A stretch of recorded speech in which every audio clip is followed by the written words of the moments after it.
So, welcome to Christian Union Forums. My name is Peter. I'll be emceeing today. Forums is an event run by the Christian Union, and Christian Union's thing is they want to make Jesus known. So, if you're here and you're Christian or you're not Christian, wherever you're from, it's awesome that you could be here. So, at Forums, we look at the big questions in life, from apologetics to how does our faith link with our work. And today we're focusing on Christians in advertising and marketing and all of those different fields. So, we have the fantastic Julie Bilby with us today, who's going to talk on, Christians in advertising. So, Julie Bilby, she's worked in advertising for over 20 years, and also she's currently working at RMIT being a senior lecturer. So, we're pleased to have her today, and she should tell us some fantastic things. So, give her a warm welcome. Well, thank you, Peter, for the welcome, and thanks, guys, for being here. I liked how Peter introduced this as one of the big issues in life, because for me, advertising is one of the big issues in life. There is no question about that. I'm really excited and honoured to be here with you today. In a way, this presentation has been about 30 years in the making, because it's something that I've been thinking about. I should probably say grappling with, but often I don't really grapple with this. I just love the advertising industry. I love the fact that I get to work in it, around it. It's been an enormous privilege, and so I'm really thrilled to have this opportunity to talk to you today about some of my experiences, both as a Christian and as an advertising practitioner. So, as you can see here, Christians in advertising, extra salty, and no artificial colours or flavours is actually the topic of my talk today. So, as every good presenter should, I'm going to start by introducing myself a little bit. As Peter said, I'm Julie Bilby. I'm a senior lecturer in advertising up the road at RMIT. And I've been there about 10 years now, which is hard to believe. But for 7 of my 10 years there, I actually ran the Master of Advertising and the Bachelor of Communication Advertising degrees, sometimes both at the same time, which was challenging, but generally one or the other. So I was calculating this morning that probably over the last 10 years of my career, I've had influence one way or the other, for good or for evil, over about probably 1,500 wannabe advertising professionals, many of whom are now out working in the industry, both here in Melbourne and globally. So it's a great privilege and a great responsibility to be in that role. So where did it all begin for me? Where did it all start to unravel? Where did it all start to evolve? Well, I graduated from probably what's the world's most boring high school, way out in the deep dark burbs of the eastern part of Melbourne, and was so excited when I got a place at RMIT to study visual communication, which was basically design back in those days. So I was going to be a designer. So I did 3 years of study, qualified as a designer, worked in my first job in design and went, actually, I don't think I quite have the attention to detail that is really required for a full-on design job. My boss, unfortunately, agreed with me, so we agreed to part ways, and I went to work in advertising, which I had discovered during my degree, but until that time I hadn't ever really thought about what advertising was, what function it served, or really how wonderful an industry and how exciting a career path it could be. So after about 3 months in design, I worked in the advertising industry and a bit in publishing as well for about, as Peter said, about 20 years altogether. I worked as an art director, which meant I was working on the creative side of advertising, so I was still applying my design skills. But one of the beauties of working as an art director as opposed to a designer was that I got involved in the big picture.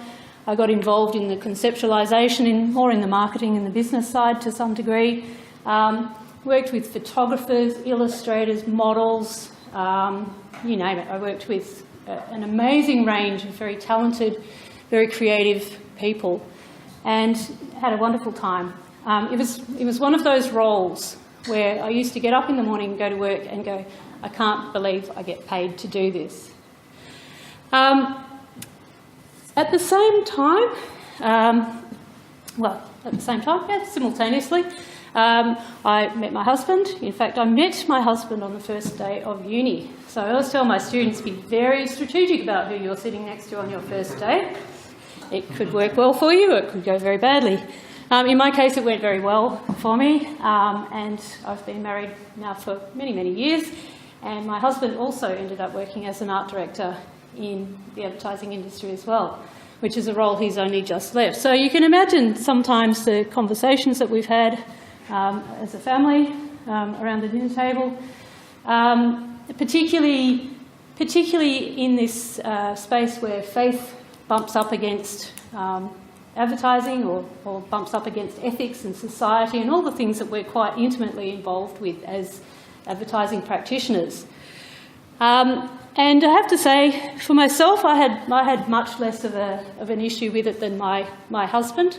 He must be a more deep thinker and more philosophical thinker than I am. But he has actually now just left the advertising industry to go and work in another sector. So that sort of gives you a little bit of an idea of the fact that I do understand that advertising is not for everybody, and that I know full well that a lot of people have a lot of trouble coming to terms with the idea of Christians in advertising.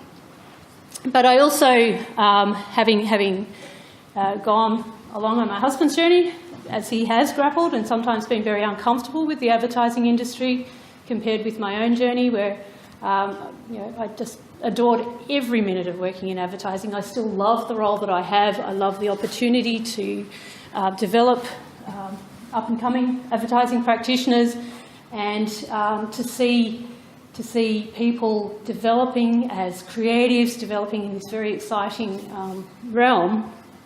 But yes, I do appreciate the conundrum that a lot of people face when they consider working in an industry like advertising, where it's not always obvious whether it's the right thing to do or not. And the reason for a lot of people having issue with advertising, and it being quite a dirty word for a lot of people, is the perception that society has and that a lot of people have of the advertising industry. There is a school of thought, quite an ingrained school of thought, not just held by Christians, held by society, that advertising as a practice is sort of down there with used car sales and politicians. In fact, a 2007 Gallup poll in the US actually confirmed what most people believe to be true, that advertising is a really shady industry.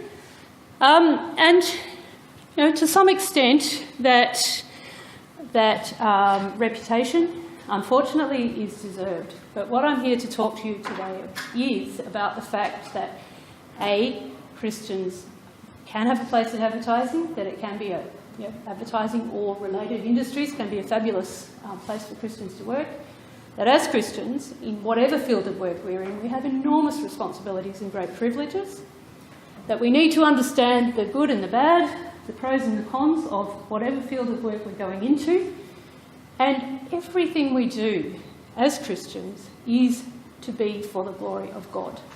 So let's have a bit of a critical look at the good, the bad and the ugly, or as I prefer to sort of order it, that should be changing. Nope. The bad, the ugly and the good. So we'll start by having a bit of a look at what's, what we know to be wrong with advertising, but also some of the good things, the redeeming features of advertising practice and the industry. When I was researching for my talk, now, as I said, I'm an academic. I have a PhD in marketing and my research is about the advertising industry. So as a good academic, the first thing I did was do some research. And as I was researching for today's topic, I bumped into a fantastically helpful publication that came from the most unlikely source. And it's called The Ethics of Advertising, but I'll have to read you where it comes from because it's got a long title. Ethics in Advertising is a paper from the Pontifical Council for Social Communications from 1997. Now, as I said, it seems like quite an unlikely source, but if any of you are grappling with these issues, the issues that I grapple with and I'm talking about today, and would like to refer to that paper, I can highly recommend it. It's a really balanced view from the Catholic Church in 1997, a very thoughtful view of media, communications, marketing and advertising. But it does talk quite a lot specifically about advertising. So what is ethics in advertising? Now, I'm going to drop your mum in this for a bit, Peter, because your mum, when I said ethics in advertising, did what most people I know do. They're going to go, yeah, right. In fact, and generally, I mean, with my first year students, one of the big topics that we cover, in fact, right the way through all of our degrees and into our master's degree as well, we spend a lot of time looking at and thinking about ethics in advertising, regulatory standards, and the responsibilities of advertising practitioners operating in society. Interestingly, our advertising standards and ethics lectures are amongst the best attended of any lectures that I've ever given. Two reasons for that. One is a really fantastic reason, that young people, my students, people like yourselves, are actually deeply interested in ethics. They are deeply concerned about the rights and wrongs that are practiced in society. They're deeply concerned about doing the right thing themselves, and they realise the responsibility that they have. But also, I suspect that they come along to see the bad ads that got banned as well. But, you know, anyway, whatever it takes. But yes, when I talk to or do the ethics presentations to my students, one of the first questions I say to them is, so how did people react when you said you wanted to study advertising? And without fail, all of these students reacted in the same way, or said they got the same reaction as what I've experienced myself. People kind of go, oh, right, dodgy, isn't it? I remember once I was preparing for a lecture and I had to go to the dentist, and I had my textbook on the chair as I was about to go into the dentist's chair, and he looked at it and its title was just advertising, and he went, oh my goodness, that's what you're teaching students? And I thought, yeah, and be careful what you say, because you're about to have your fingers in my mouth.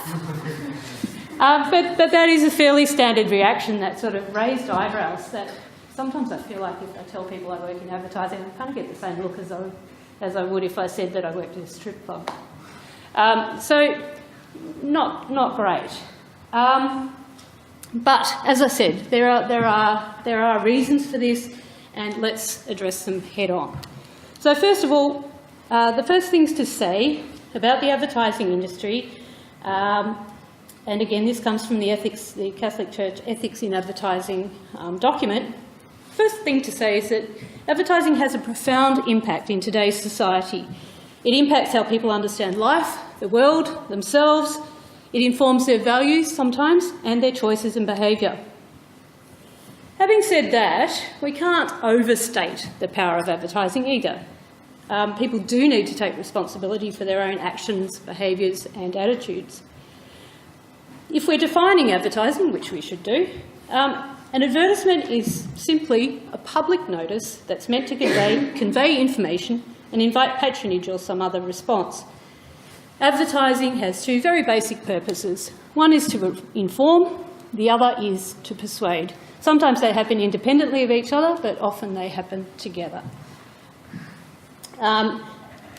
One thing to understand is that advertising is not the same as marketing, and it's not the same as public relations. In fact, I could spend a whole PhD thesis on the difference between the two. But if you are ever going to be critical of advertising or critical of marketing, it's really imperative that you actually understand very clearly what you are talking about, as with anything. Understand the enemy. Understand what it is that you're actually talking about. Again, I was reading a blog where a Christian guy was highly critical of the advertising industry, saying Christians shouldn't work in advertising, it's really wrong and it's really bad for all these reasons. Write down comment number 58 of his 58 comments, someone said, well, actually, you've got the definition slightly wrong here. What you're actually talking about is marketing, which is not the same as advertising. He responded to that saying, oh, thanks, I probably should have got my definitions right. So that's the first thing to say. They're not the same thing. They do provide very different, serve different purposes and provide different functionality. But advertising in and of itself is not inherently good, and it's not inherently evil. It's a tool, it's an instrument, it can be used well, and it can be used very badly. There are lots of different types of advertising.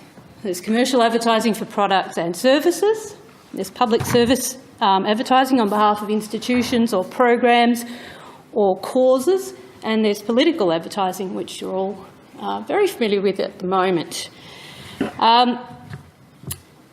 There's a very interesting assertion, and again, this is something that I like to really nut out with or ask my students to nut out and think about too, is the assertion that advertising is just a reflection of society. And sometimes that's a bit of a cop-out that we as advertisers use. Oh, well, it's just a mirror on society. We have no responsibility. We're just showing society in all its ugliness or goodness back to itself. That's not actually true.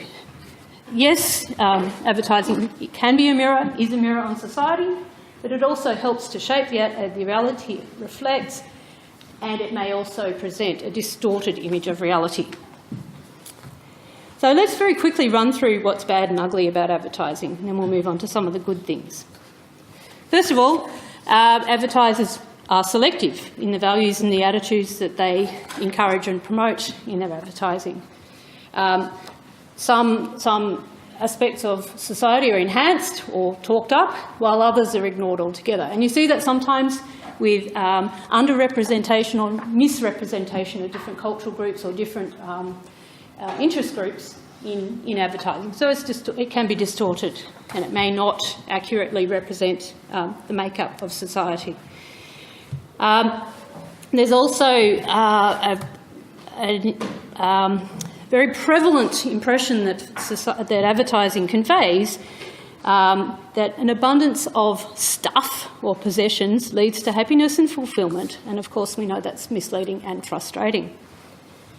Advertising can also betray its role as a source of information by withholding relevant facts.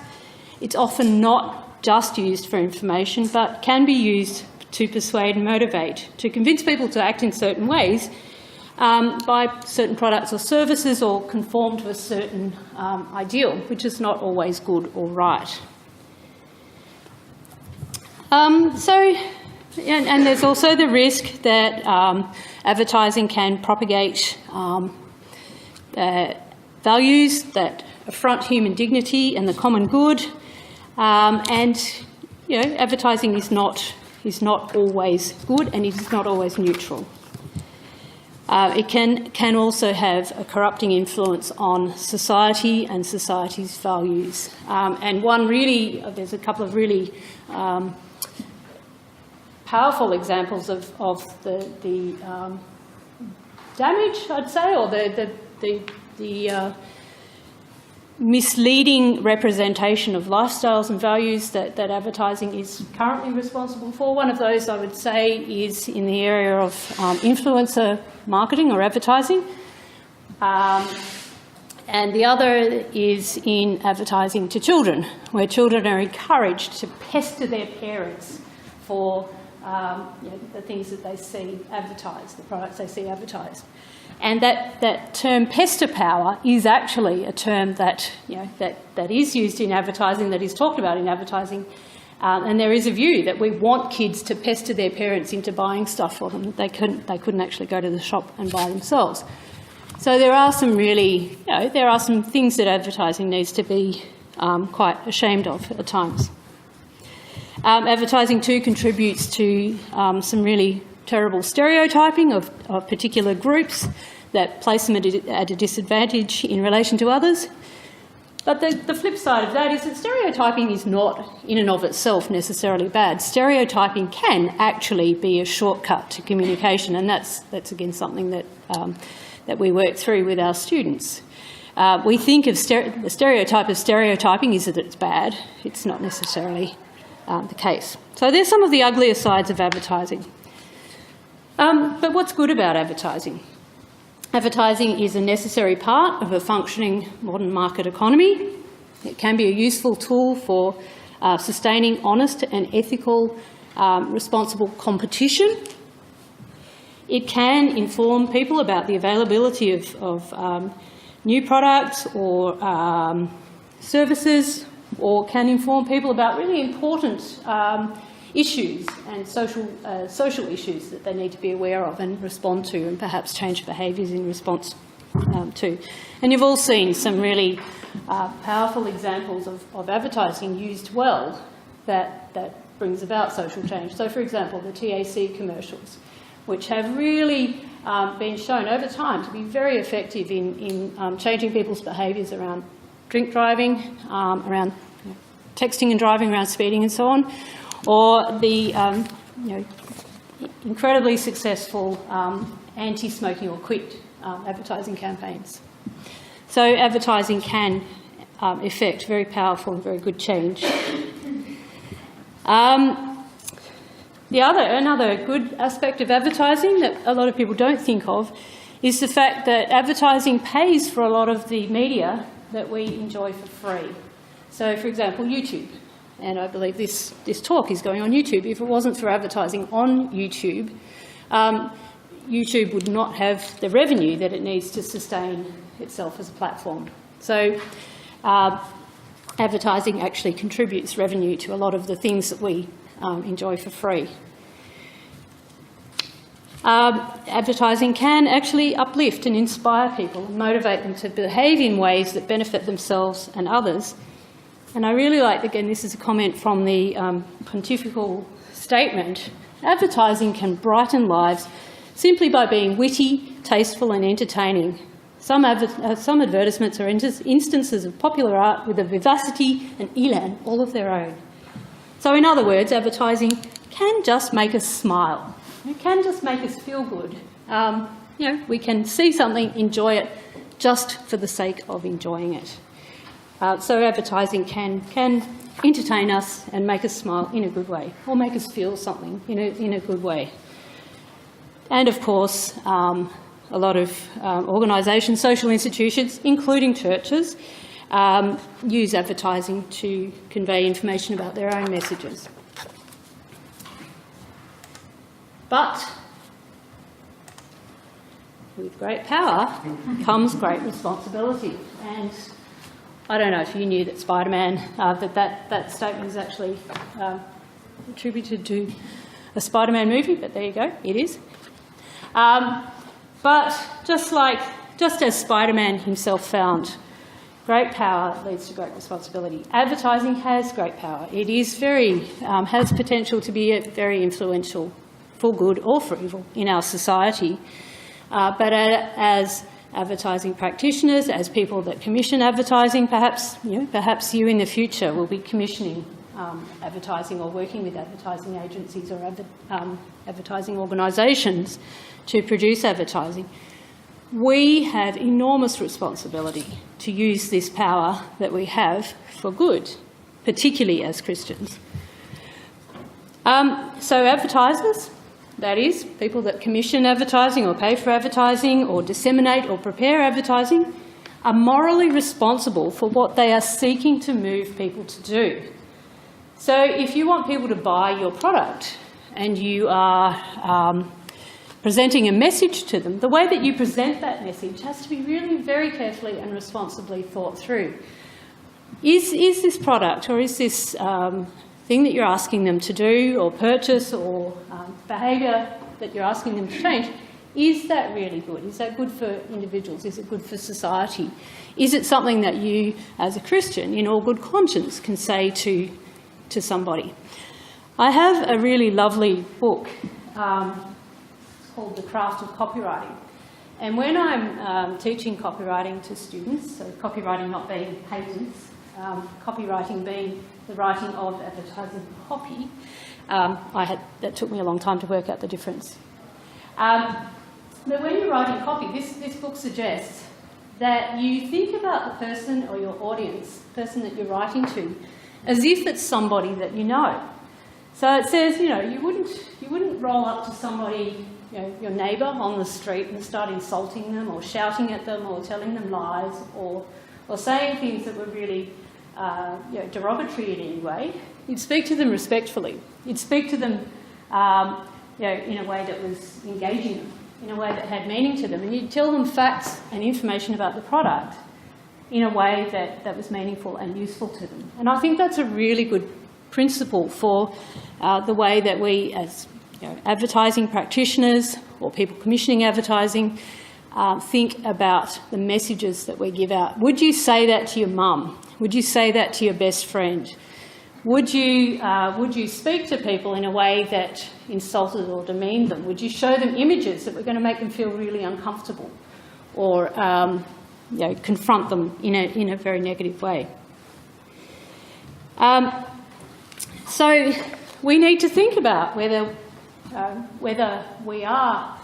the messages that we're conveying or the way that we convey them is going to be exploitative, is going to be corrupt, is going to be bad for society and bad for the people that we're talking to.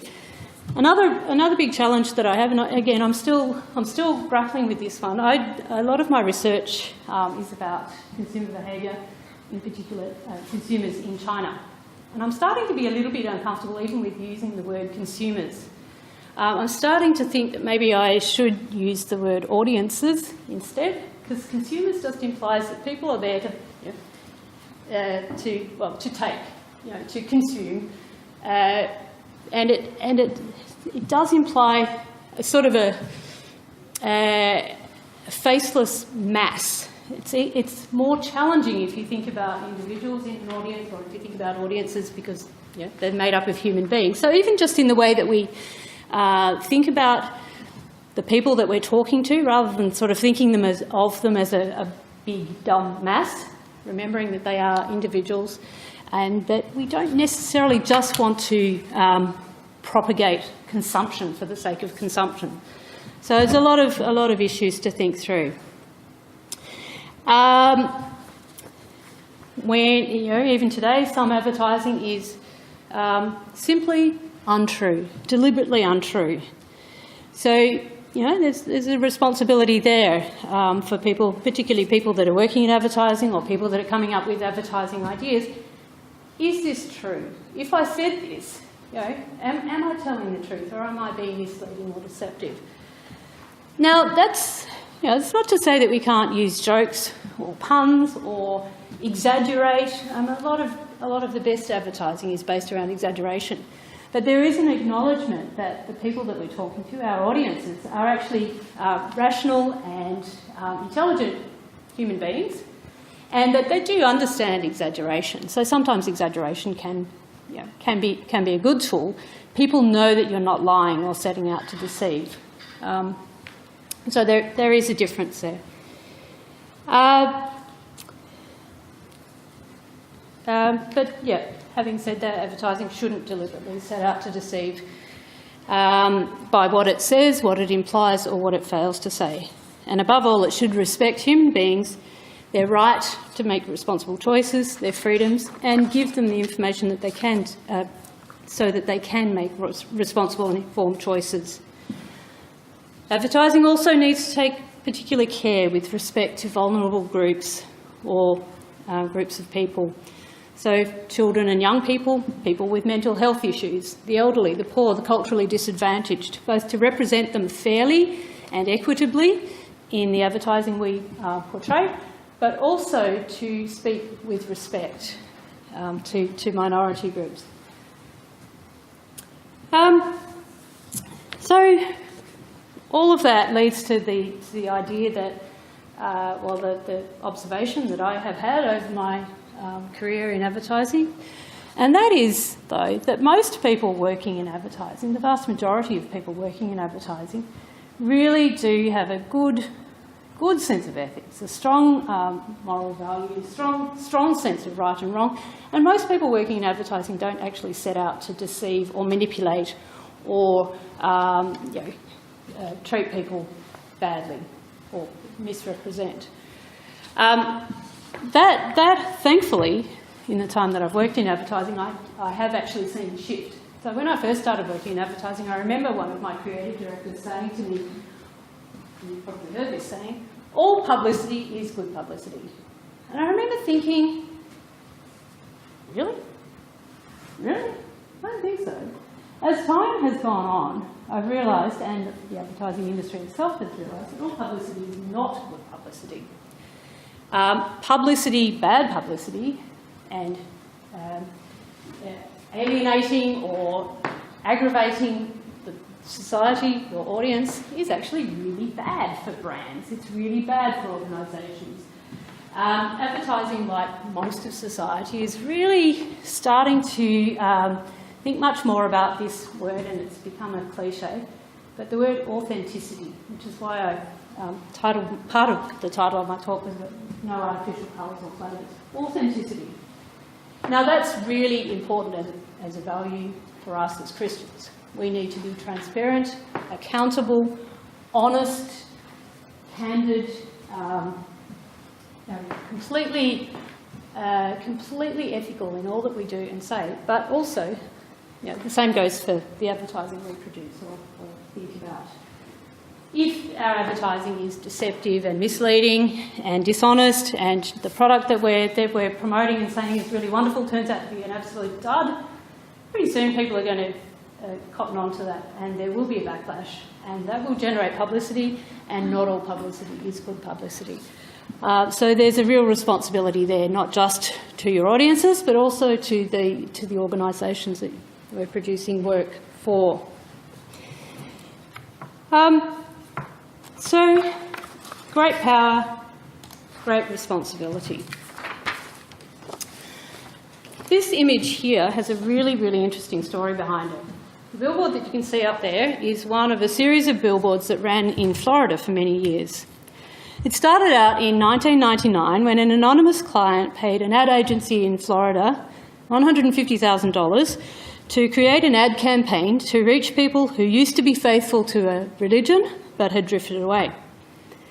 So the ad agency came up with a long-running, very thoughtful, very humorous series of billboards that ran over a number of years. They were non-denominational, but they were quotes from God run on billboards. The campaign attracted an enormous amount of free publicity and generated some really good conversations and thinking in people who'd stopped going to church for whatever reason. They were the lines like this one here, we need to talk, God. They were all signed off, God. Wherever you go, there I am. I don't question your existence, God. Don't make me come down there, God. If we don't communicate, you haven't got a prayer. Keep using my name in vain and I'll make rush hour longer, God. You think it's hot here, God. That love thy neighbour thing, I meant it, God. But this image here shows one of the billboards in 2004, or the photo was taken in 2004, immediately after Hurricane Charlie hit Florida. It was a really devastating hurricane, caused enormous amounts of damage. Thousands of homes were destroyed, but this particular billboard survived almost unscathed, except for the fact that the strong winds had ripped off the billboard that was currently there, so you can sort of see the remnants of it in the corner, and had exposed the billboard that was under there, the advertising message that was under there previously. I had to actually look up to see whether this was a hoax or not, and sure enough, there were pages and pages of blogs dedicated to a discussion of whether this was a hoax. But in actual fact, it was found to be true. The billboard ripped back and revealed this rather amazing message from God: we need to talk. So delicious irony there. Delicious example, I think, of the power of good advertising. But it also highlights the next point that I'd like to make, which is God works in advertising too. God works in and through advertising. And I need to give credit to a blogger, Stephen Becker, who wrote in 2017 a blog called God Works in Advertising Too, so I have to give credit for the title, which I quite liked. He responds to the question of how is it possible to be a Christian and work in advertising with the reply, would you rather no Christians work in advertising? He makes the point that God is intimately involved in our work. He cares about the details. He's doing his work through the work of our hands, even in the so-called secular sales and advertising space. And he makes the point also, no matter what you do, stop and pray through your projects, both the big ones and the small ones. Pray that God will be glorified as you serve him in all you do. So if you are considering a job in advertising or a related field or commerce or marketing or anything that you consider to be secular, ask yourself the following questions. And this again comes from another blog, should Christians work in advertising? First of all, is the organisation basically ethical? The organisation you're thinking about working for, are they basically ethical in their practices? What kinds of values and standards do its managers embrace? What's the work environment like?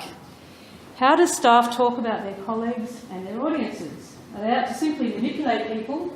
Or are they motivated by a sense that they're really helping businesses reach customers with genuinely helpful products and services? Does the firm produce ads that are generally tasteful? Or are the ads sexually suggestive or otherwise morally offensive? What kind of clients do the firms have? Are they brands or products you feel comfortable working with? Do the clients have a reputation for unfair work practices? So there are some brands that a lot of people would, Christians or even non-Christians with strong ethical standards, that would feel very uncomfortable working on. For example, if you knew a brand used sweatshop labour, would you work on that brand? If they had a practice of using very sexually explicit images in their advertising, would you feel comfortable for it? And this comes up a lot. Would you feel comfortable working for a brand that promotes gambling or betting? Would you feel comfortable working for an alcohol brand? Now, for most people, those answers will differ from one individual to the next. Even amongst Christians, there'll be different views on that. I'm very, very thankful that I've never ever had the dilemma of having to turn down work or say, no, I'm not comfortable about working on that particular brand or product. But I know people that do. I know people that have left organisations or even advertising agencies that have turned down work because it goes against their own moral practices. So they're really good questions to ask, not just if you're thinking about working in advertising, but as a human being going into the secular workplace. So the advertising industry, like every other, is full of people who need to know about God's grace. This is surely a call for Christians who are gifted and able to work in advertising to be salty, bright, authentic reflections of God's glory in their workplace and society. Which brings me to my final point. Whatever you do, do it all for the glory of God. And that comes from the Bible in a book called 1 Corinthians chapter 10, verse 31. So the context for this, if you're not familiar with this verse, is that it was written by a guy called Paul to a group of Christians who'd converted from Judaism, Jewish Christians, who were struggling with whether or not they could eat meat or eat food that they knew wasn't kosher. And basically what Paul is saying to them is that, well, as a Christian, you have been completely freed up from all of those rules and regulations that you were previously bound to, including whether to eat kosher food or not. But you need to question your motives in eating that food, question whether or not you've been told by someone that that food is not kosher and they're waiting to sort of test you out to see whether you'll give in or not. And if what you're doing causes offence or troubles somebody else's conscience, then don't do it. But the bottom line question is, whatever you do, whatever you eat or drink, whatever industry you work in, do it all for the glory of God as a Christian. Because God is our final arbiter. God is the one that we ultimately answer to. So for Christians working in advertising, as I said, is like working in most other secular industries. You're working at the coalface. You have a really unique opportunity to be God's voice, love, presence amongst people that probably don't bump into many other Christians in their daily lives. You are church. You are God in your workplace. I remember when my husband and I first got married. We'd been married about 18 months, and we decided to investigate whether long-term Christian mission was right for us. So we packed up our advertising jobs, and we spent 2 years overseas, and thought very deeply about a long-term career in missions. And it wasn't too far into that time away that we realised actually that we had a much stronger sense that God was pulling us back to our own home city of Melbourne, calling us back to live and work here, back to the advertising industry. But because we were in this sort of missions headspace, we were thinking in terms of, well, we pretty quickly realised that we've been thinking about, unreached people groups. Here, back in Melbourne, in our advertising industry, was a massive unreached people group, in inverted commas. To this day, I know I can probably count the number of Christians that I've ever met or bumped into in advertising on one hand. But those people that I know of are amazing people. They are real beacons of light. They are authentic. They have integrity. They have the respect of their colleagues, and they are living to the glory of God in what's a fairly difficult environment. So if you're going to work in an environment like that, where it's mostly people that aren't Christians and don't hold the same worldview or values as you, it is a fabulous opportunity, but it comes with caveats. It's impossible to do that alone successfully. So you need to make sure you've got good life support. You need to be involved in a community of Christians. Pray for each other. Pray that your work will honour God, and stay connected to God, who is your source of life, creativity, inspiration and integrity. Pray daily that your work will bring glory to God. Include Him in all the decisions you make and the challenges you face. Ask for inspiration and good ideas, for solutions to problems. Ask for courage and peace as you give presentations and make tough decisions. And then don't be afraid to acknowledge and give God credit when it's due. God blesses us with the gift of work, with the satisfaction that comes from doing a job well, of earning our keep, supporting our families, sustaining our economy and society. And I think that He really loves coming to work with us, so don't be afraid to take Him with you. As you well know, Christians are called and equipped to be salt and light in a world that needs both really badly. So with that, I'll close. But just to remind you again of the importance of being free of artificial colours or flavours. Our society revels in the superficial. We worship financial success, status, youth, and have a strange ideal of beauty. Fun fact, deaf people can't lip read when people have Botox. But our society has this really weird, distorted view of good and what's worthwhile and authentic. So we can be salty and bright and bring colour and transparency to that. So with that, I close. But as a Christian and a good academic, there are I need to acknowledge my sources. In particular, I give thanks to God for the opportunity to speak to you and for the inspiration and experience I've had over many years working in advertising, and also to my husband, Chris Bilby, for creating the Christian Chips image for me. Thank you.